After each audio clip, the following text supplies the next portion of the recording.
HR online solution YouTube চ্যানেলে আপনাদের সকলকে স্বাগত জানাই। রাত পোহালেই কিন্তু 16ই ডিসেম্বর অর্থাৎ এসআইআর এর ড্রাফট লিস্ট কিন্তু প্রকাশিত হয়ে যাবে এবং আপনারা কিভাবে সেই ড্রাফট লিস্টে নিজেদের নাম খুঁজবেন সেই নিয়ে একটা ভিডিও আগের ভিডিওয়ে আমি আপনাদেরকে দেখিয়েছি। এবার আপনাদেরকে জানাই, যদি কারোর হিয়ারিং আসে বা অসঙ্গতি থেকে থাকে ম্যাপিংয়ের ক্ষেত্রে বা ম্যাপিংয়ে যদি খুঁজে না পাওয়া যায়, তাদেরকে কিন্তু নির্বাচন কমিশনের তরফ থেকে কিন্তু হিয়ারিংয়ের জন্য ডাকা হবে। সেই হিয়ারিংয়ের জন্য কিন্তু তাদের যে গুরুত্বপূর্ণ কতগুলি নথি আছে, সেই নথির একটা সম্পূর্ণ তালিকা আমি রেখেছি। এসআইআর যখন প্রথম দিকে শুরু হয়েছিল এবং প্রত্যেকটা নথির সম্বন্ধে কিন্তু আমি আপনাদেরকে ভিডিওর মধ্যে জানিয়েছিলাম, এবং আজকের ভিডিওর মধ্যে দেখাবো কোন সার্টিফিকেটটা কোন কাজের জন্য লাগবে এবং প্রযোজ্য এবং বৈধ প্রযোজ্য কোনটা। সর্বপ্রথম দেখুন আছে জন্ম সার্টিফিকেট। জন্ম সার্টিফিকেট আপনি ভারতে যে কোনো রাজ্যে জন্মগ্রহণ করুন না কেন, সেই জন্ম সার্টিফিকেটে কিন্তু সেই রাজ্য সরকার কর্তৃক প্রদত্ত হতে হবে। কোনো মিউনিসিপ্যালিটি বা হসপিটাল কর্তৃক প্রদত্ত বা পঞ্চায়েত কর্তৃক দ্বারা প্রদত্ত হলে তবেই কিন্তু সেটি জন্ম তারিখ ও স্থানের প্রমাণের জন্য কিন্তু এটা প্রয়োজনীয়তা পাবে। এক্ষেত্রে কিন্তু জন্ম সার্টিফিকেটে কিন্তু প্রয়োজনীয়তা পাবে কিছুর জন্য না, জন্ম তারিখ এবং আপনার যে জন্মস্থান, আপনি যে এইখানেই জন্মেছিলেন 2002 সালের আগে, সেটা কিন্তু তার প্রদত্তভাবে কিন্তু আপনি দেখাতে পারবেন। প্রয়োজনীয়তা কিন্তু এইটাই। এবং দ্বিতীয়ত দেখুন বৈধ ভারতীয় যে পাসপোর্ট আছে, সেকেন্ড লাইনে দেখুন আমি আপনাদেরকে মার্কিং করে দেখিয়েছি, এটা কিন্তু পরিচয় ও নাগরিকত্বের প্রমাণ। অর্থাৎ পাসপোর্ট কিন্তু সবারই কাছে কিন্তু থাকে না। পাসপোর্ট কিন্তু দেখা যায় যে 93% লোকের কাছে কিন্তু পাসপোর্ট থাকে না। ঠিক আছে, তাই এটা কিন্তু আপনাদের কাছে থাকা কিন্তু খুবই ক্রিটিসাইজ আছে এবং আপনাদের কাছে নাও থাকতে পারে। বেসিক্যালি আমার কাছেও কিন্তু এই পাসপোর্ট নেই।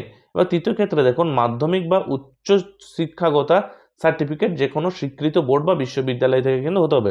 অর্থাৎ আপনি যদি মাধ্যমিক পাস করে থাকেন, সেক্ষেত্রে আপনার কাছে পশ্চিমবঙ্গ মধ্যশিক্ষা পর্ষদের তরফ থেকে একটা সার্টিফিকেট প্রদান করা থাকবে। বা আপনি আরও যদি হায়ার ক্যাটাগরি হয়ে থাকেন, উচ্চ মাধ্যমিক পাস বা গ্র্যাজুয়েটেড হয়ে থাকেন, সেক্ষেত্রে কিন্তু থাকবে। এইটা কিন্তু আপনাকে কাজে লাগবে। জন্ম তারিখ ও পরিচয় হিসেবে কিন্তু আপনার এটা কাজে আসবে, আইডেন্টি কার্ড হিসেবে কিন্তু এটা কাজে আসবে। এরপরে দেখুন 4 নম্বরে যেটা আছে কেন্দ্রীয় বা রাজ্য সরকারের পিএসইউ কর্মী দ্বারা পেনশনভোগীর পরিচয়পত্র। অর্থাৎ আপনারা যারা 1987 আগে যারা এখানে চাকরিজীবী আছেন, কিন্তু এক্ষেত্রে আমি বলবো এটাও কিন্তু সবার জন্য প্রযোজ্য হবে না। কারণ একটা গ্রামে কিন্তু সবাই তো চাকরি করতে পারে না, একটা বুথের ক্ষেত্রে তো সবাই তো কর্মজীবী থাকতে পারে না। তার জন্য কিন্তু এটা শুধুমাত্র যারা কর্মজীবী সরকারি অবস্থায় ছিলেন তাদের কাছে কিন্তু এই পেনশনভোগীর এই যে লিস্ট, এই যে ডকুমেন্টটা কিন্তু এটা কিন্তু থাকবে। চাকরি ও পরিচয়ের প্রমাণ হিসেবে কিন্তু এটা তারাও কিন্তু ইউজ করতে পারবেন। এবার 5 নম্বরে আছে দেখুন 1 জুলাই 1987 আগে যারা ব্যাংক, পোস্ট অফিস, এলআইসি বা স্থানীয় প্রশাসনের দ্বারা যে কোনো নথি, অর্থাৎ 1987 আগে যারা ব্যাংক বা পোস্ট অফিসের আগে ব্যাংক, পোস্ট অফিস, এলআইসি বা স্থানীয় প্রশাসনের দ্বারা কোনো নথি যেগুলো ছিল, সেগুলো হচ্ছে দীর্ঘমেয়াদ বসবাসের জন্য কিন্তু তারা এটা দেখাতে পারবে। অর্থাৎ তারা নির্বাচন কমিশনকে দেখাতে পারবে যে আমরা এখানে দীর্ঘদিন ধরে এই ভারতের এই পশ্চিমবঙ্গ রাজ্যের কিন্তু বাসিন্দা। এক্ষেত্রে আমি বলবো এটাও কিন্তু সবারই কাছে কিন্তু নাও থাকতে পারে। কারণ দেখুন তখনকার যুগে মানুষের কাছে কিন্তু ইনভেস্ট বা পুঁজি করে রাখার মতন কিন্তু চল ছিল না, বা অতটা কিন্তু এই জায়গাটা কিন্তু অতটা প্রভাব পায়নি। 6 নম্বরে দেখুন স্থানীয় বাসিন্দা সার্টিফিকেট পিআরসি রাজ্য কর্তৃপক্ষের দ্বারা, অর্থাৎ আবাসিক প্রমাণ। এইটা ক্ষেত্রে আমি বলবো কিছু হয়তো আপনি 2002 এর আগে কোনো ঘর পেয়েছিলেন কেন্দ্র সরকারের তরফ থেকে বা রাজ্য সরকারের তরফ থেকে কোনো প্রকার কোনো বাসিন্দা বা রেসিডেন্সিয়াল সার্টিফিকেট আপনার কাছে ছিল, পঞ্চায়েত প্রধান হোক বা বিডিও কর্তৃক যদি থেকে থাকে, সেটাও কিন্তু আপনি এই জায়গাতে যে আপনি এই এলাকার মানে 2002 এর আগে থেকে আমি এখানকার আবাসিক আপনি, সেটা কিন্তু আপনি এখানে প্রমাণ করতে পারবেন। এটার দ্বারাই কিন্তু আপনি সেটাকে প্রমাণ করতে পারবেন, নির্বাচন কমিশনের কাছে কিন্তু তুলে ধরতে পারবেন যখন আপনার এসআইআর হবে। 7 নম্বর দেখুন বনাধিকার অর্থাৎ এফআরসি কাদের জন্য থাকে, বেসিক্যালি এটা আদিবাসী শ্রেণী মানুষ বা বনবাসী যারা থাকে তাদের কাছে কিন্তু এই এফআরসি সার্টিফিকেটটা কিন্তু থেকে থাকে। এই বনাধিকার যে শংসাপত্রটা তাদের কাছে কিন্তু থাকবে। আপনাকে যদি হিয়ারিংয়ে ডাকা হয় তখন কিন্তু আপনি এই সার্টিফিকেটই ওনাদের কাছে প্রদত্তভাবে প্রমাণ করতে পারবেন। এবং 8 নাম্বার যেটা দেখবেন কাস্ট সার্টিফিকেট আছে, অর্থাৎ ওবিসি, এসসি, এসটি বা অন্যান্য জাতির যে সার্টিফিকেট আছে সক্ষম কর্তৃপক্ষ থেকে, অর্থাৎ আপনি এসডিও তরফ থেকে যদি এটা প্রদত্ত করা থাকে, এসডিও যদি আপনাকে এটা দিয়ে থাকে, অর্থাৎ যে কোনো ক্ষেত্রে কিন্তু কাস্ট সার্টিফিকেট কিন্তু এসডিও লেভেলের অফিসারের তরফ থেকেই কিন্তু ওটা হয়ে আসে। এটি কিন্তু বেসিক্যালি বেশিরভাগ ক্ষেত্রে যারা কাস্ট সার্টিফিকেট আছে তাদের বেশিরভাগ ক্ষেত্রেই কিন্তু আমি যদি বলা যায় 80% ফ্যামিলির কাছে কিন্তু কাস্ট সার্টিফিকেট আছে।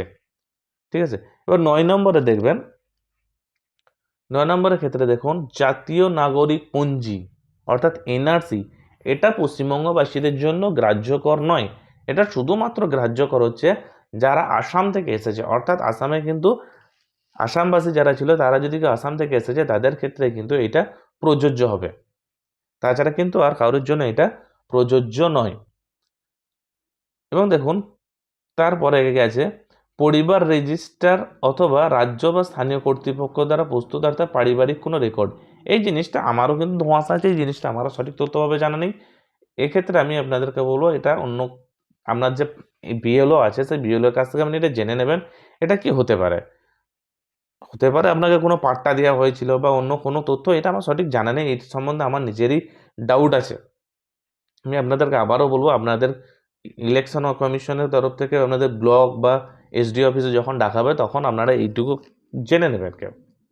এরপরে দেখুন 11 নম্বরে যেটা আছে সরকার থেকে জমি বা বাড়ি বরাদ্দের সার্টিফিকেট, অর্থাৎ সরকারের তরফ থেকে যদি আপনাকে কোনো জমি বর্গা বা পাট্টা দেওয়া হয়ে থাকে বা বাড়ি, অর্থাৎ আপনাকে ইন্দিরাবাসনের ঘর বা কোনো আবাসিক যোজনার বাড়ি যদি দেওয়া হয়ে থাকে, সেই সম্পত্তির প্রমাণ, সেই সম্পত্তির রেকর্ড যদি আপনার কাছে থাকে, সেই তথ্যটা যদি আপনার কাছে থাকে, তাহলেও কিন্তু আপনি এসআইআর যে ভেরিফিকেশন আছে সেই এসআইআর ভেরিফিকেশনের সময়, হিয়ারিংয়ের সময় কিন্তু আপনি এটা দেখে প্রমাণ করতে পারবেন। দেখুন এখানে লিখেছে কিন্তু সম্পত্তির প্রমাণ হিসেবেও কিন্তু আপনি দেখাতে পারবেন যে হ্যাঁ আপনি 2002 আগে কিন্তু পশ্চিমবঙ্গের বাসিন্দা ছিলেন, এটা দ্বারাও আপনি কিন্তু প্রমাণ করতে পারবেন।